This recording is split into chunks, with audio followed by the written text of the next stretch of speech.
Hello Aries, Sun, Moon and Rising. This is your love life reading for the first half of February. So the first card that we have coming up as your underlying energy is the Strength card. This is actually a great card to have in this position. It speaks of the strength to overcome any obstacles that come your way. It's very much about the inner strength, the inner resilience that we have that allows us to push through problems or issues or anything that comes up. Now, the downside to this card, if there is one, is that when it does show up, it does show that will be a need for strength. Like there will be issues or obstacles that are in your way, but at least you know that you will have the strength to get through them. So like I said, that's a great card, a great energy to have as your underlying energy for your reading, especially when you combine it with the Chariot, which lies at the heart of your reading. And that's what your love life during this period revolves around. The Chariot speaks of victory. It says like victory is assured, but that victory is assured through your own determination, through your own work, and the progression that you make through your own efforts. As we can see in this card, we have two horses pulling a chariot. One of the horses represents our head, the other one our heart. And it's crucial that both are aligned and moving in the same direction. So the charioteer, and the charioteer here would be you, has to balance head and heart, has to control both and make sure that they're both moving in the same direction. And if you can do that, then yeah, the card says that victory will be assured. This does speak about progress being made at this time. And again, it combines, like I said, it combines really well with the Strength card, because not only do you have the strength to deal with anything, but also the determination to overcome and to win as well. Now, it doesn't really surprise me that you're getting these kinds of like strength and the Chariot cards coming up, because Mars, your ruling planet, has actually moved into Aries now. So Mars is home, and that is going to be giving you that extra feeling of power and determination. That may have been something that's been lacking for you. We have the Seven of Wands coming up as a past energy. The Seven of Wands can be kind of a defensive energy. In Aries, that's not something that you do very well. You are more of a kind of offensive. You always feel more comfortable being on the offensive, always kind of going after what you want, moving forward, making that first move. But with the Seven of Wands here as a past energy, what that says is that maybe you've been going through a time in your love life where you've kind of felt like things were coming at you and you've had to stand your ground. I mean, you've been able to stand your ground and fight off the challenges or whatever are coming at you, but it is more of a defensive stance rather than an offensive one, as I say. Seven of Wands also speaks of like a test, so it can be a testing time. Sometimes it's literal tests, but more often than not, it's just testing times in our life when everything seems to be coming at us from every direction. And that doesn't just have to be in our love life, it can be other areas of our life as well. Because, you know, if we're not happy with our work or our friendships or other areas, that is going to affect our love life as well.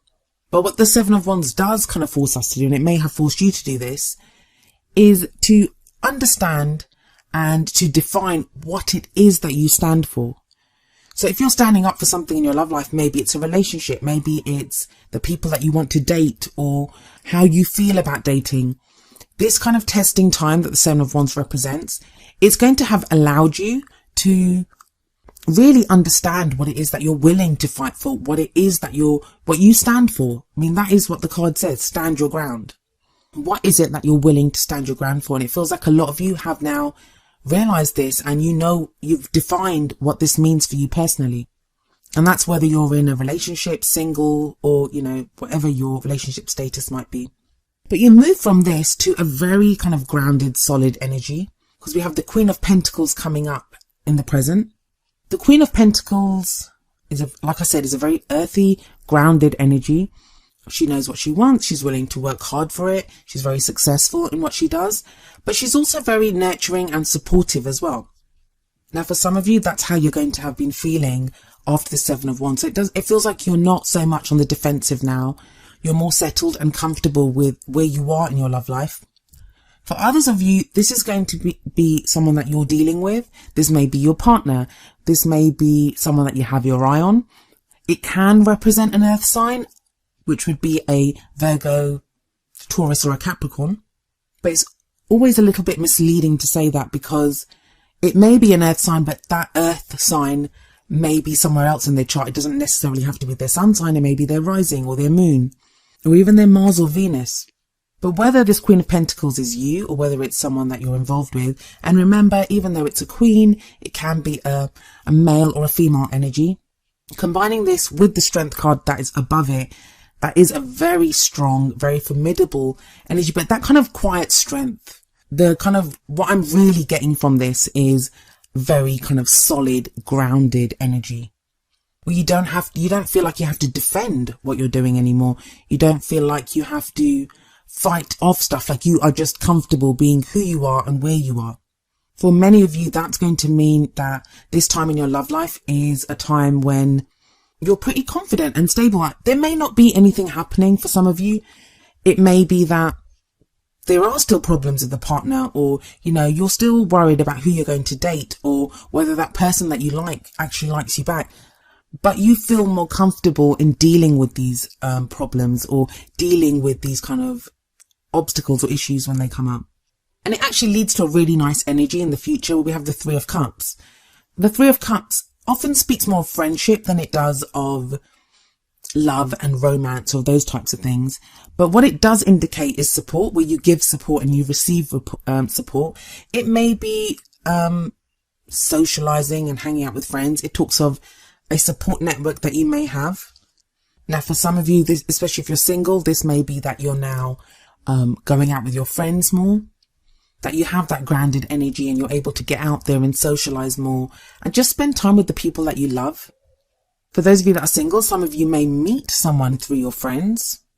I also feel like this support network of the Three of Cups is what helps you balance your head and your heart, because it sits right underneath the Chariot. So we have maybe your friends giving you maybe advice, or even just being there for you, giving you that love, making you feel loved and giving you that support that allows you to balance your head and heart and propel yourself forward in your love life.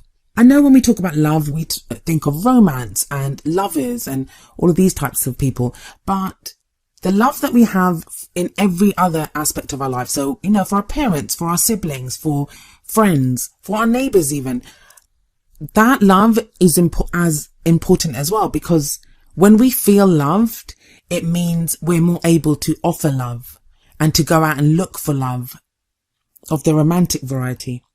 For those of you that are in a relationship, it may be now that you're connecting with your partner, or in the future, connecting with your partner on that kind of friends level, where it's not just about how you relate to each other romantically, it's how you support each other. Maybe you're having fun together, or you're able to go out on a date together, and that may have been something that you've not done in a very long while. As we end this period, we have the Ten of Cups coming up as the crowning energy. And this is a great card. It speaks of, well, it's a happily ever after card, so that's what it kind of represents. We see rejoicing here. This can be celebration for some of you. Some of you may be getting married. This, or be looking to get married. I mean, even if you're not getting married during this phase, there will be this urge or this feeling to want to celebrate the love that you have. And even if you're single, this may, because it's Valentine's Day, obviously, at the end of this phase. So maybe you decide to go out to some kind of Valentine's ball, or to do something, even if you're single, go out to some kind of singles mixer or something. But there is this kind of urge to celebrate the emotions that you have, because it's reaching the end of a phase, and tens are all about endings, reaching the end of a cycle. And cups are all about emotions and happiness and emotional journeys that we take. And it feels like you've reached the end of this emotional journey that you've been on. That may be exploring what it is that you want from your love life. It may be how you feel about someone. Some of you may have split up with someone and it's taken you a while to get over them. This Ten of Cups energy, and even that Three of Cups energy before it, they kind of speak of doing that, of being more stable and more comfortable in your emotions, like you're starting to feel again, especially with the Ten of Cups sitting underneath that Seven of Wands. It feels like if you were having to defend how you felt, or if you were worrying about how you felt about something, I know that sounds very strange, but sometimes we do. Sometimes we might have feelings for someone and we don't want to have feelings for that person. The Ten of Cups here speaks very much about being very okay with how we're feeling, and not just okay with it, like you love those feelings. It's a feeling of happiness, of rejoicing.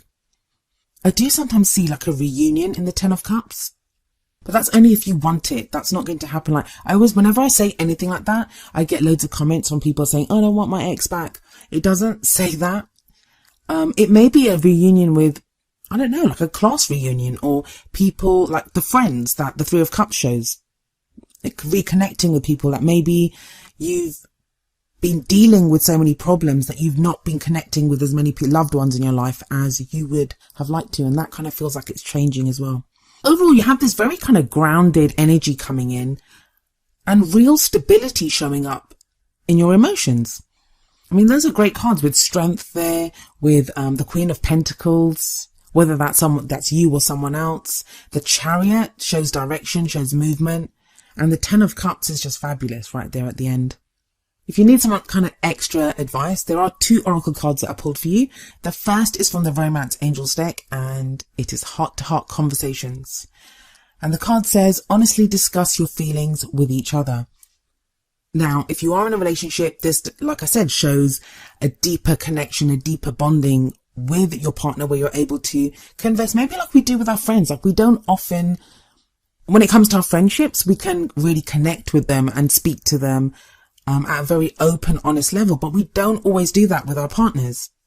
If you're single, you may now find people that you are connecting with, maybe at first at a conversation level where you're able to, learn more about each other, and then from there feelings arise. I do see with that Three of Cups coming up as a future energy that, like I said, some of you will be meeting people through your friends, or maybe they are friends and friendships turn into something more. And then the other oracle card that I have for you from the Whispers of Love oracle deck is Choose Love. And the card says, you always have a choice as to what you should do. That's a very important message, because we do always have a choice. We can't make people behave the way we want them to. I mean, if someone leaves us, if someone decides they don't want to be in a relationship with us, there's nothing we can do about that. If we have to work long hours and we can't really get out there and date as much, there's not much that we can do about that too. But we can choose love. We can choose that, maybe be more loving with our colleagues if we have to work long hours. That's a bit of a silly example, but do you see what I mean? That even no matter what the constraints are, we always have a choice within that situation. This is a free will dimension, as I say every single time, and we do have choices. And those choices, they're not just whims. They are things that affect how we move forward in our love lives. They affect our lives. They affect the futures that are open to us. I mean, for example, if you look at the Seven of Wands energy here that's coming up in the past, if you were to decide that, that being on the defensive, or say you decided that you didn't want to stand for something, that changes everything. If you decide you don't want to stand your ground when it comes to a relationship, you're just going to back off, that means the end of that relationship. And also, you're not going to feel as comfortable or as stable as the Queen of Pentacles does here in the present, because you'll have felt like you've given up on something. Sometimes you have to give up on things, but never forget that you have a choice. And that choice should come from love. We can try to be logical sometimes. If you look at the Chariot, and if you let the horse that governs the head run off by itself, you're not going to get very far. You need the heart. You need the heart to balance the scales.